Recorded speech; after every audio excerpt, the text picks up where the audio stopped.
성경 봉독하겠습니다. 다 함께 일어나셔서 하나님의 말씀을 받으시기 바랍니다. 오늘 우리에게 주시는 말씀 신약 성경 마태복음 4장 18절부터 22절의 말씀입니다. 마태복음 4장 18절부터 22절의 말씀 찾으신 줄 알고 제가 봉독해 드리겠습니다. 마태복음 4장 18절입니다.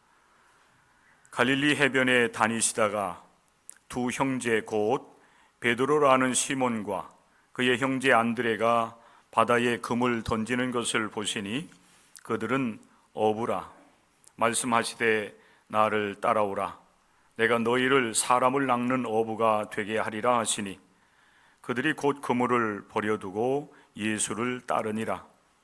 거기서 더 가시다가 다른 두 형제 곧 세베대의 아들 야고보와 그의 형제 요한이 그의 아버지 세베대와 함께 배에서 금을 깁는 것을 보시고 부르시니 그들이 곧 배와 아버지를 버려두고 예수를 따르니라. 이는 살아계신 하나님의 말씀입니다. 아멘. 자리에 앉으시기 바랍니다. 누군가의 이름을 부르는 것은 매우 의미가 있습니다. 어렸을 때 우리는 각자 이름을 부여받았고 그리고 그 이름을 누군가가 늘 불러주었습니다. 부모님이 이름을 불러주셨고 그리고 학교에 가면은 선생님들이 우리 각자의 이름들을 불러 문제를 풀게도 하고 또 어떤 일을 맡겨주기도 하는 그런 일들을 우리는 늘 경험하며 살아왔습니다. 그런데 어린 시절을 지나고 청소년, 청년기를 지나면서부터 우리는 이제 누군가가 우리의 이름을 불러주는 그런 일들을 많이 경험하지 못합니다. 사회에 진출하게 되면은 사회에서 그 사람이 가지고 있는 어떤 위치라든지 그 직분에 따라서 우리는 많이 불림을 받게 됩니다.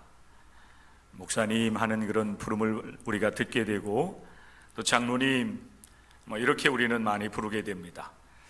그러다 보니까 어떤 사람들은 그럴 리는 없겠지만은 이름을 잊어버리는 경우들도 있습니다. 이름을 잊는다라고 하는 것은 이름이 많이 불려지지 않는다라고 하는 그런 의미가 되겠습니다. 오늘 마태복음 4장 18절 이후의 말씀에 보면은 예수님께서 공생애를 시작하시면서 사람들을 부르시는 제자를 부르시는 이제 장면을 우리가 볼 수가 있게 됩니다. 공생애를 시작하시기 전에 예수님은 광야로 나가셔서 40일 동안 금식을 하시고 마귀의 시험을 받으셨지요. 우리가 주일 예배를 통해서 함께 나눈 말씀이기도 합니다. 마귀의 시험을 이기신 예수님, 오늘 말씀에 보면은 세례 요한이 잡혔다라고 하는 소식을 들으면서 예수님께서 갈릴리로 물러나십니다. 물러가시죠. 그곳에서 이제 생활을 하시는 가운데 갈릴리 가버나움에서부터 이제 제자들을 부르시는 갈릴리 이제 해변입니다.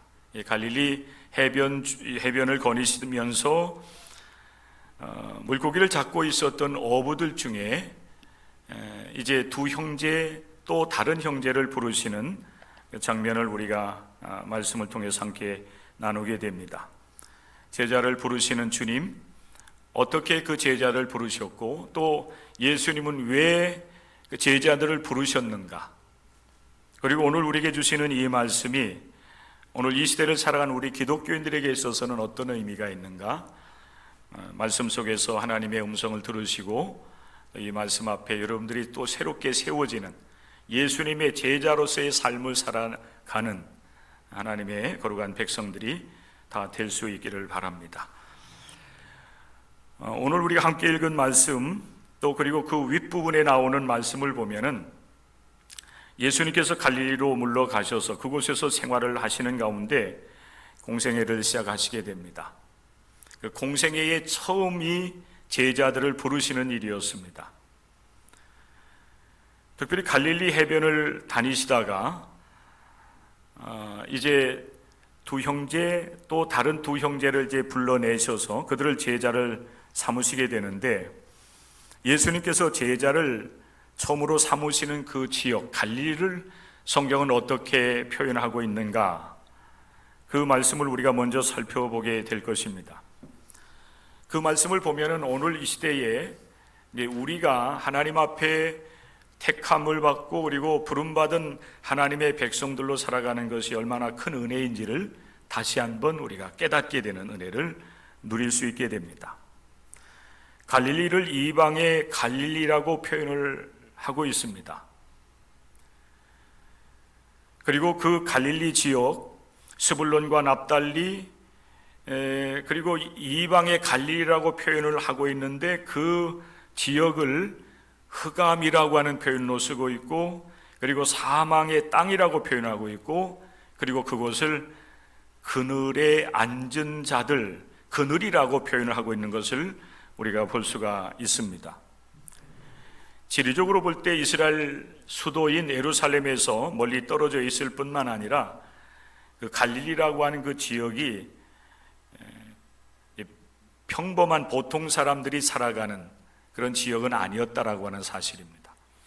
물론 그곳에 오래전부터 터전을 삼고서 살아가는 보통의 사람들도 분명히 있었을 겁니다. 그런데 지리적으로 외졌고 또 이곳에 이제 사회적으로 여러 가지 문제가 있는 사람들이 피신해서 살아가는 곳이 되어버렸기 때문에 그것을 아마 이렇게 흑암이라고 표현하고 있고, 사망의 땅이나 그늘진 땅이라고 이렇게 표현을 하고 있는 것 같습니다. 그런데 이 세상을 구원하시기 위해서 참 큰 빛으로 오신 예수님께서 그곳으로 물러가셔서 지나시는 가운데 이제 우리의 구원 사역을 이루시기 위해서 이제 공적 생애를 출발하시게 되는 것입니다. 그리고 예수님의 제자를 부르시는 일들도 이제 그렇게 그곳에서 또 그곳에서 생활하고 있는 사람들 가운데에 대부분의 제자를 불러내셔서 예수님과 함께 귀한 사역을 감당케 하시는 모습을 우리가 보는 것입니다.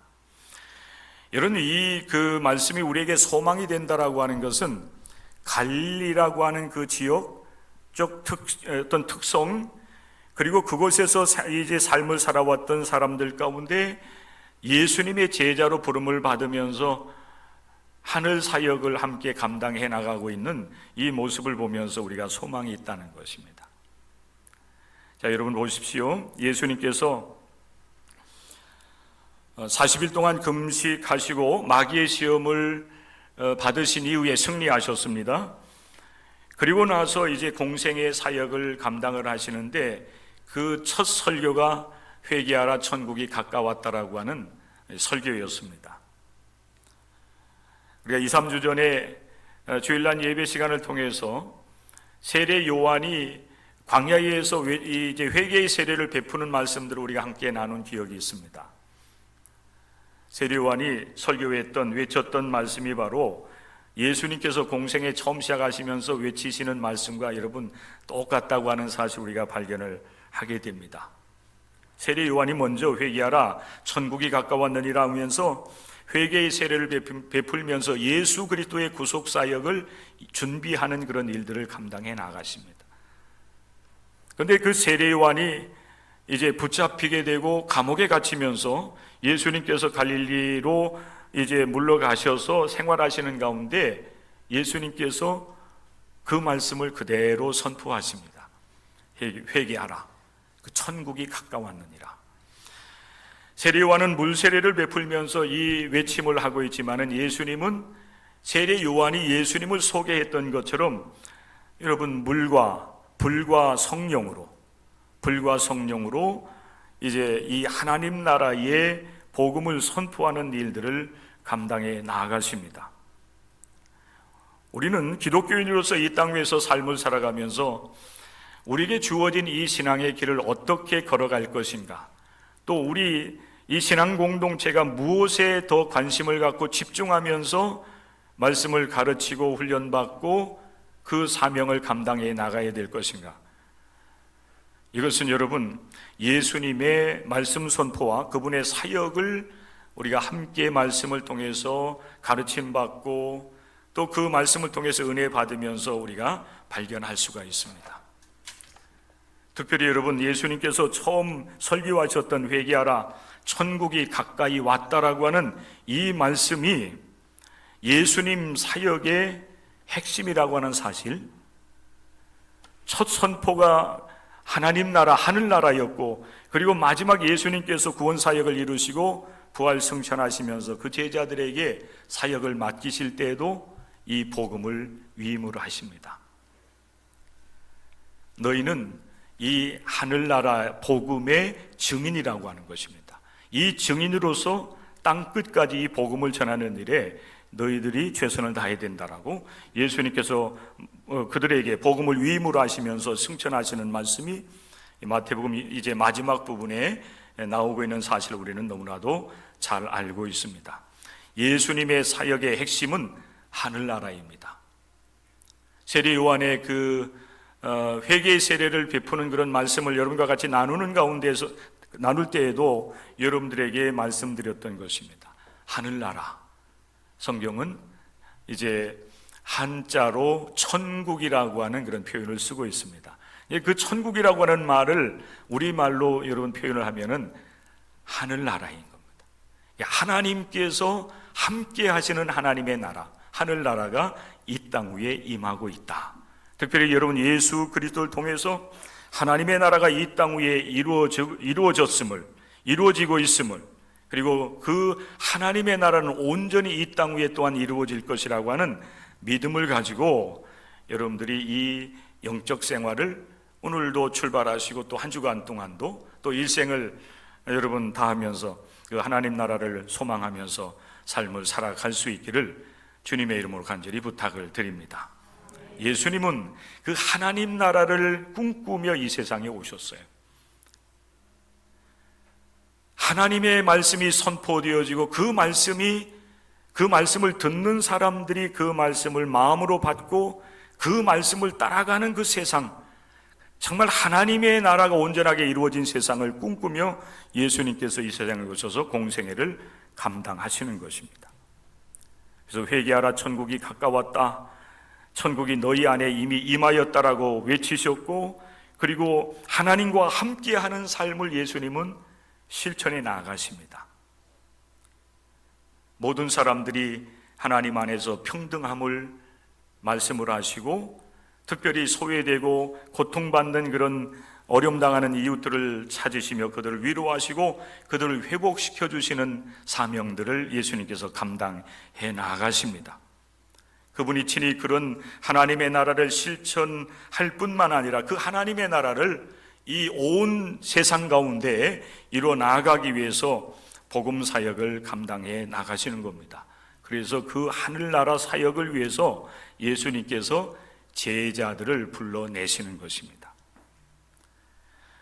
오늘 여러분 예수님께서 그 제자들을 부르시는 이 말씀 속에서 다시 한번 우리 자신, 왜 내가 오늘 이 시간 이 예배당에 나와서 하나님 앞에 예배 드리고 있는가? 우리 하나님께 왜 나를 부르셔서 이곳에 있게 하셨는가? 왜 나로 하여금 이 기독신앙을 믿고 삶을 살아갈 수 있도록 나를 세워주셨는가? 하나님의 분명한 뜻을 깨닫고 하나님 앞에 고백하며 결단하는 시간들이 될 수 있기를 바랍니다. 예수님께서 제자를 부르시기 위해서 해변을 이렇게 여러분 걸어 다니십니다. 갈릴리 호수라고도 하고 바다라고 하는데 사실 굉장히 큰 호수입니다. 내륙에 있기 때문에 호수라고 말할 수밖에 없어요. 그런데 이스라엘 사람들은 그 굉장히 큰 그 호수를 바다라고 얘기합니다. 또 실제적으로 가보면은 바다라고 해도 뭐 그게 크게 문제가 되지 않을 정도로 굉장히 크게 이 호수가 형성이 되어 있습니다. 특별히 예수님께서 갈릴리 가버나움에 머무셨기 때문에 아마 그 주변 해변을 거니시다가 베드로라고 하는 시몬과 그리고 그의 형제 안드레가 그 이제 갈릴리 바다에서 그물을 내리고 물고기를 잡는 모습을 지켜보시다가 그 두 사람을 부르십니다. 여러분, 예수님께서 이 베드로라고 하는 그 시몬 그리고 그의 형제 안드레의 이름을 정확하게 아시고 시몬아 아니면 베드로야 이렇게 부르셨는지 성경을 통해서 정확하게는 알 수는 없어요. 그러나 분명한 사실은 그 두 형제를 우리 주님께서 부르셨다라고 하는 것입니다. 그 부르심의 현장이 갈릴리 해변이었다, 바다 호숫가였다, 해변가였다라고 하는 사실입니다. 자, 여러분, 예수님과 함께 하늘나라 사역을 위해서 제자들을 부르셨다라고 하면 적어도 예수님과 같은 꿈을 꾸고 예수님과 같은 실천 능력이 있고 그리고 많은 능력을 행할 수 있는 그런 사람들, 또 그들 중에서도 몇몇 사람을 이렇게 추려서 제자를 뽑아야 되는데, 불러야 되는데 오늘 여러분 말씀은 그렇지 않습니다. 그 바다에서 그물을 내리면서 물고기를 잡고 있는 시몬과 그의 형제 안드레를 보시고 주님께서 그를 부르셨습니다. 아까도 여러분 잠깐 말씀드렸지만은 갈릴리는 굉장히 외진 곳이었습니다. 그리고 평범한 사람들도 삶을 살아가고 있었지만은 범죄한 사람들이라든지 뭔가 잘못이 있기 때문에 피신해서 살아야만 되는 사람들이 이곳으로 몰려들었고, 그래서 어찌 보면은 평범한 사람들이 살아가는 그런 지역이 아니라 평범한 그런 사람들보다 조금 못한 사람들, 그런 사람들이 모여 사는 곳이 바로 이 갈릴리였습니다. 그런데 예수님께서 그곳에서 물고기를 잡는 어부들 가운데에 두 형제를 먼저 주님께서 부르십니다. 말씀하시되 나를 따라오너라. 내가 너희를 사람을 낚는 어부가 되게 하리라 라고 그들을 부르십니다. 어찌 보면 지극히 그들보다 평범한 사람들보다 조금 못한, 부족하기도 하고 조금 여러분 연약하기도 하고 예수님께서 행하시려고 하는 하늘나라 사역을 위해서는 능력도 부족한 그런 사람들 가운데서 지극히 평범한, 그들보다 어찌 보면 조금 못한 그런 두 형제를 예수님께서 부르신 겁니다. 그리고 그들을 통해서 하늘나라 사역을 감당하게 하시려고 하는 것입니다. 우리는 여기에서 우리를 향하신 하나님의 뜻을 우리가 발견하게 되고, 그리고 하나님 앞에 서 있는 우리들이 하나님 앞에서 적어도 우리들은 하나님 앞에서 그래도 소망을 가져야 되겠다라고 하는 사실을 발견하게 되는 것입니다. 예수님께서 하늘나라 사역을 위해서 조금 못한 사람들을 제자로 부르신 것처럼 어찌 보면 우리들도 그렇게 하나님 앞에 택함을 받고 부름을 받았다라고 하는 것입니다.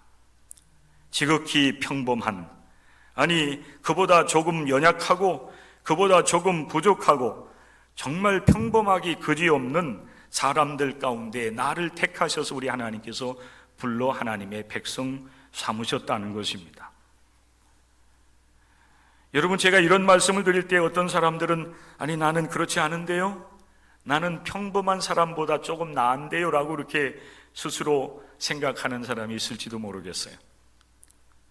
그러나 여러분, 사도 바울이 고린도에 있는 신앙 공동체에 그 고린도 서신을 써보내면서 말씀하셨던 말씀 여러분들이 기억해낼 수가 있다라고 한다면은 여러분 이렇게 이야기하는 것이 어떤 의미가 있는지를 여러분들이 알 수가 있을 것입니다.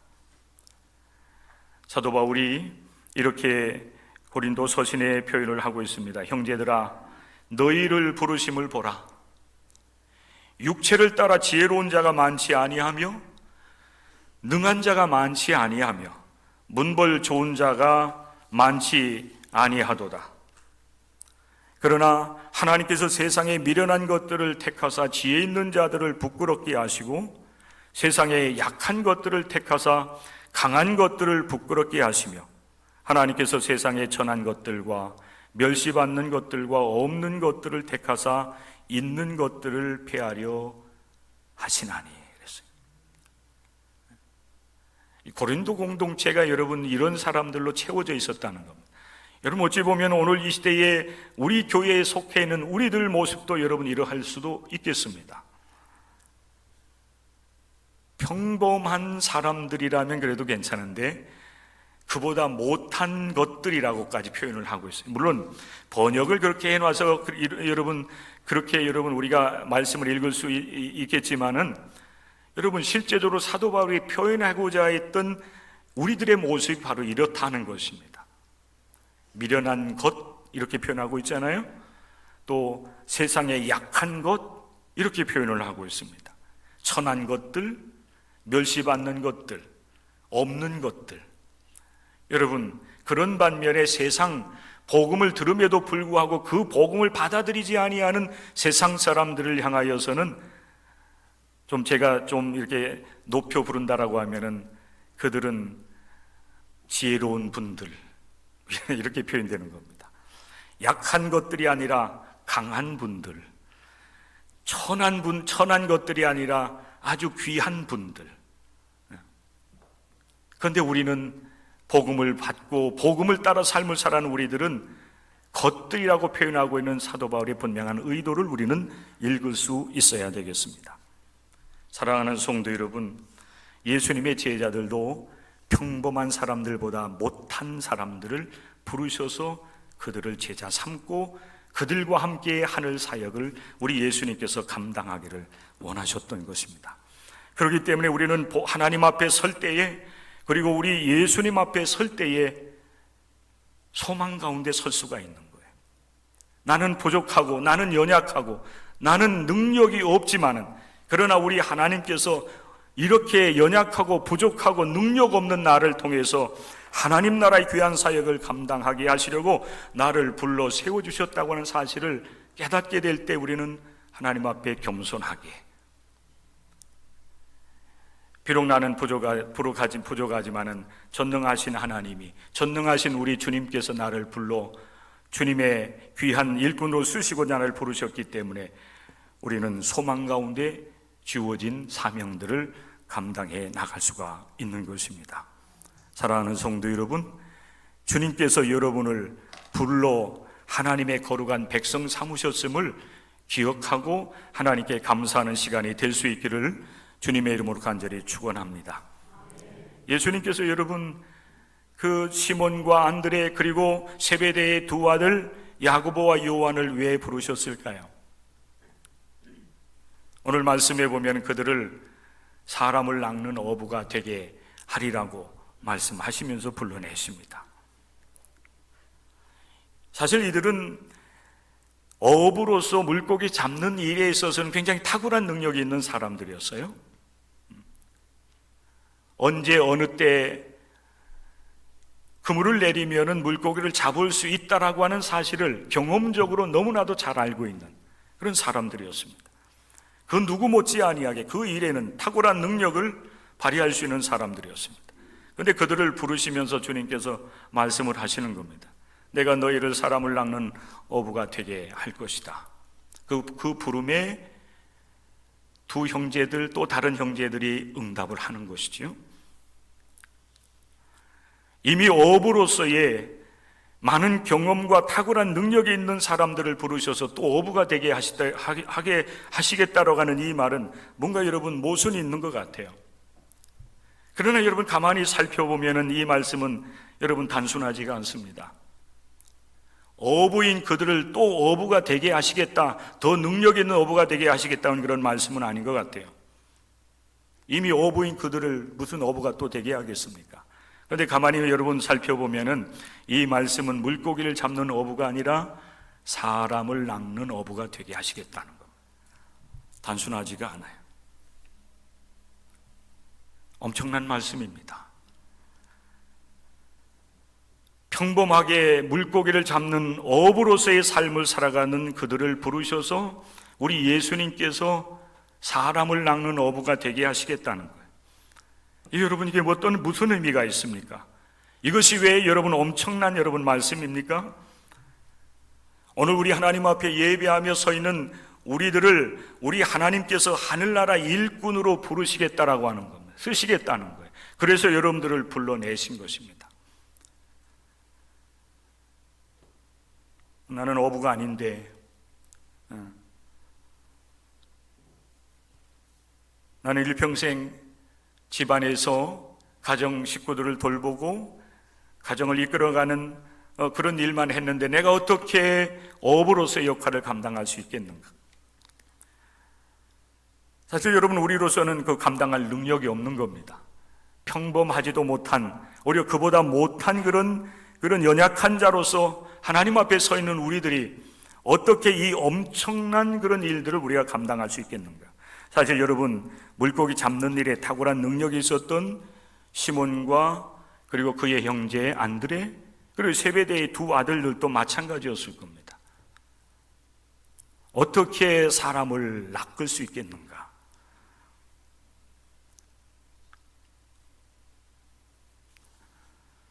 여러분, 이들은 예수님의 제자로서 부름을 받았기 때문에 사실 사람을 낚는 그 일이 어렵고 힘들 수 있을지 모르겠지만은, 제자로 부름을 받는다라고 하는 것은 부르신 주인의 뜻을 잘 여러분 이제 이루어드리는 그런 이 사명이 있다라고 하는 사실을 우리가 깨닫는다라고 하면, 기억한다라고 하면은, 비록 사람의 힘으로는 그 일을 감당할 길이 없지만은 나를 부르신 주인 예수 그리스도께서 어떠한 일에 가장 큰 관심과 그 사역이 무엇인지를 여러분 눈으로 보고 경험을 한다라고 하면은 얼마든지 그 제자로서의 삶을 감당할 수가 있어요. 이제 그들은 물고기를 잡는 어부가 아니라 예수님의 부름을 받은 일꾼들이 되었고, 예수님께서 가르치시는 말씀, 또 예수님께서 행하시는 일들을 눈으로 주목하고 지켜보고 같이 경험하고, 또 주님의 말씀을 따라서 하라는 대로 행하면은 그들은 능히 사람을 낚는 어부가 될 수가 있는 것입니다. 예수님께서 이들을 부르신 목적은 다른 데 있는 것이 아니었습니다. 물고기를 잡는 어부가 아니라 하늘나라 일꾼이 되게 하시려고. 할렐루야. 따라서 하시기 바랍니다. 하늘나라 일꾼이 되게 하시려고 예수님께서 그 제자를 불러내시는 것입니다.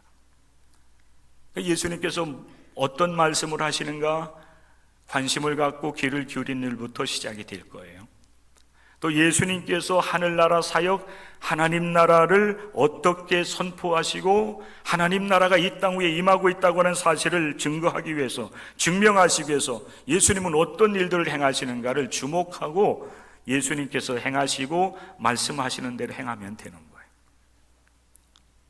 그리고 예수님께서 어떤 말씀을 하시고 일을 맡겨주시면은 묵묵히 그 일을 행하면 예수 그리스도의 제자, 그리고 하늘나라 복음을 위해서 일하는 하나님 나라의 일꾼이 될 수 있다고 하는 사실을 여러분들이 기억할 수 있기를 바랍니다. 그렇기 때문에 사도 바울은 그의 서신서를 여러분 처음 시작할 때에 항상 그 자기 자신을 소개를 하는데, 그때의 사도 바울은 어떻게 자기 자신을 소개하냐면은 나는 예수 그리스도의 종이라고 소개를 하고 있어요. 이 예수 그리스도의 종이라고 하는 말을 다른 말로 표현하면은 부름받은 일꾼이 되는 겁니다. 그래서 로마서 1장 1절의 말씀에 보면은 그 자신을 소개하면서 그에게 주어진 사명이 무엇인가를 이렇게 표현하고 있어요. 예수 그리스도의 종 바울은 사도로 부르심을 받아 하나님의 복음을 위하여 택정함을 입었나니. 그러면서 입었으니 하면서 복음을 얘기하고 있습니다. 사랑하는 성도 여러분, 우리 하나님께서 여러분을 많은 사람들 가운데 택하여 하나님을 믿는, 예수 그리스도를 구세주로 고백하는 기독교인들이 되게 하셨습니다. 여러분들을 부르신 목적은 여러분을 하늘나라 일꾼 삼으시려고. 할렐루야. 하늘나라를 알게 하시고 경험하게 하시고 또 함께 하늘나라를 이루어 나가시고, 그리고 하늘나라의 일꾼 종으로서 여러분을 쓰시고자 불러내셨다고 하는 사실을 믿고 고백할 수 있기를 바랍니다. 하늘나라, 나는 하늘나라 백성, 그리고 내가 감당해야 될 일들은 하늘 복음을 내가 여러분 가르침받고 그 복음의 말씀을 따라서 삶을 살아가고, 그리고 이 땅 위에 그 하나님 나라, 하늘나라를 이루어 나가는 일을 위해서 우리의 정성, 우리의 여러분 재능, 우리의 시간, 여러분 그런 것을 여러분 들여서 이 땅 위에 하늘나라를 이루어 나가는 일이 우리 교회와 우리 성도들에게 주어진 사명이라는 사실을 분명히 깨닫고 오늘 이 시간 그렇게 고백하는 시간이 될 수 있기를 주님의 이름으로 부탁을 드립니다. 그 부름 앞에 여러분 시몬과 안드레 그리고 세베대의 두 아들 응답을 하는 것입니다. 오늘 말씀을 보면은 이들이 예수님의 부름을 받고 곧 모든 것을 버려두고 예수를 따르니라 그렇게 말씀하고 있어요. 굉장한 여러분 결단인 것입니다. 이들에게 있어서 금을 생계의 도구였어요. 생계의 가장 중요한 그런 도구였습니다. 살아가는 데 절대적으로 필요한, 물고기를 잡는 데 있어서 꼭 필요한 것이었습니다.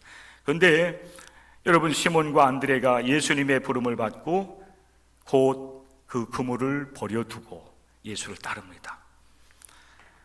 그리고 다른 두 형제들 예수님께서 더 가시다가 세베대의 두 아들 야고보와 요한을 부르게 되는데 이 두 형제들도 예수님께서 내가 너희를 사람을 낚는 어부가 되게 하시겠다, 하늘나라 일꾼으로서 너희들을 쓰고자 한다라고 그렇게 말씀을 했을 때에 이 두 형제들도 마찬가지였습니다. 오히려 이들은 더 큰 결단을 하는 것 같아요. 22절의 말씀에 보면은 곧 배와 아버지를 버려두고 그랬어요. 예수를 따르니라. 여러분, 이거 굉장히 사실은 어려운 일 아니겠습니까? 우리가 예수 그리스도를 믿고 이 신앙의 길을 걸어가는 것, 내가 의지하고 또 내 삶에 꼭 필요한 것들인데 그런 관계들을 끊고 오직 예수님만 따르는 그런 모습인데, 만약에 여러분 우리에게도 이와 같은 결단을 요구한다라고 한다면 여러분들이 예수님을 따를 수 있겠습니까? 여러분이 다니는 직장 그만두고 예수를 따르라, 나를 따라오너라 했을 때 여러분 그것을 그만두고서 예수님을 따라야 된다고 하면은 여러분 모든 사람들이 다 그렇게 할 수 있겠습니까?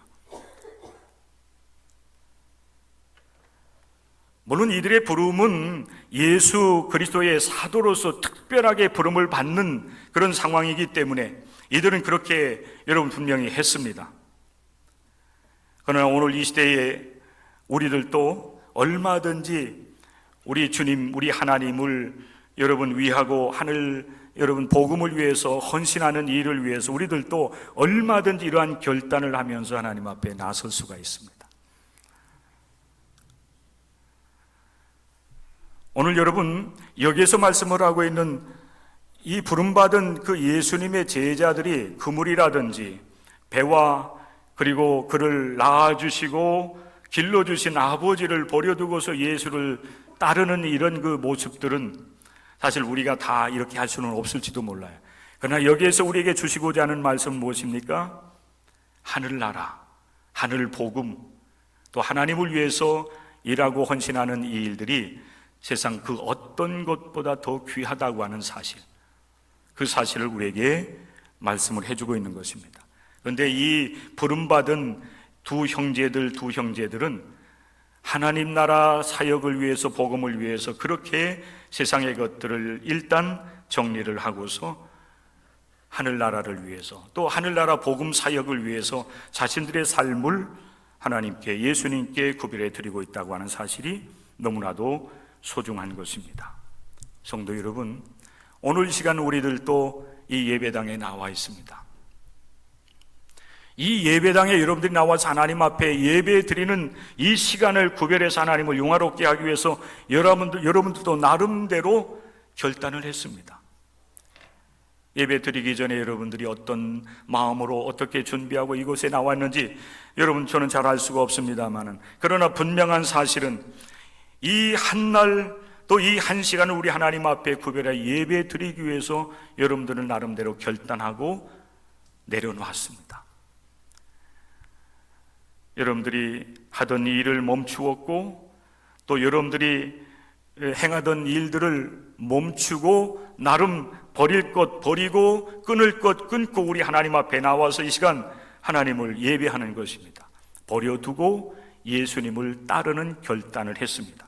여러분, 이것이 작은 것 같지만은, 이것이 여러분 작은 것 같지만은 여러분들의 그러한 그 신앙적 결단이 하늘나라, 하늘 복음, 그리고 하나님의 귀한 일들을 감당하는 데 있어서 그것이 얼마나 중요한 일인가, 그것에 가장 중요한 첫 발걸음을 여러분들이 내디딘 것과 같은 것입니다.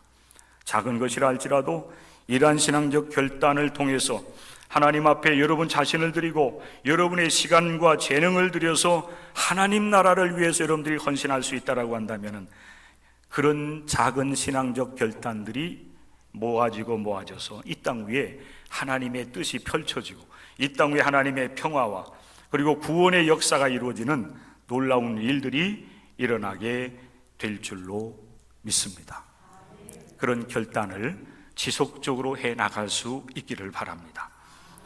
우리 예수님께서 공생애를 시작하시면서 사람들을 부르시고 제자 삼으시는 이 말씀을 통해서 여러분들도 제자들과 같이 하늘나라 백성으로서 부름받았을 뿐만 아니라 하늘나라 복음을 위해서 여러분 일꾼들로 부름을 받았다고 하는 사실을 기억하면서 하나님 앞에 날마다 신앙적 결단을 통해서 하나님의 뜻을 선택을 하시고 그 뜻을 이루어나가면서 하나님 나라를 위해서 귀하게 쓰임받는 모든 일꾼들이 될 수 있기를 주님의 이름으로 간절히 축원합니다. 기도하겠습니다. 하나님 아버지, 감사합니다. 오늘 우리에게 주시는 이 귀한 말씀을 통해서 다시 한번 하나님 앞에 부름받고 서 있는 우리 자신을 돌아보게 됩니다. 예수님의 제자들처럼 우리들도 우리 하나님을 예비하며 또 하나님의 귀한 아버지 하나님 이제 뜻을 이루어드리기 위하여 이 시간 아버지 하나님 결단하고 이 예배에 참여하고 또 예배를 통해서 우리에게 말씀하시는 주님의 음성에 귀를 기울입니다. 우리 각자에게 주어진 아버지 하나님 직분과 사명, 아버지 하나님 충성되이 묵묵하게 감당하며 하나님께 영광을 올려드릴 수 있는 하나님의 거룩한 백성들 또한 우리 공동체가 될 수 있도록 은혜를 내리어 주시옵소서. 주님, 내가 여기 있사오니 나를 써 주시옵소서. 예수님의 이름 받들어 간절히 기도드리옵나이다. 아멘.